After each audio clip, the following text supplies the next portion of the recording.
Podalakuru main రోడ్లో rice mill సెంటర్లో ఓ భారీ వృక్షం రోడ్డుపై అడ్డంగా కూలింది. దీంతో రోడ్డుకు ఇరువైపులా ట్రాఫిక్ కు అంతరాయం కలిగింది.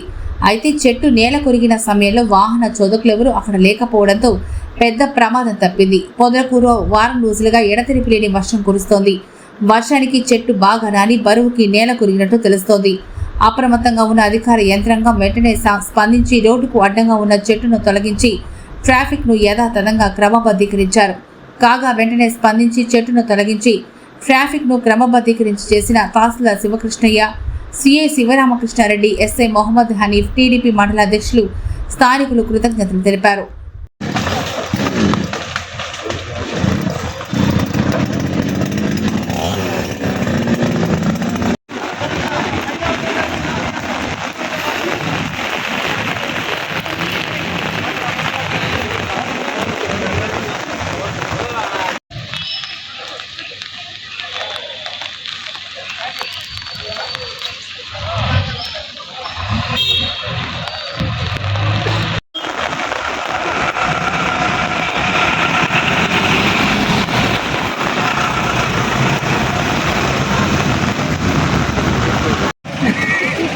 रोड बंद है।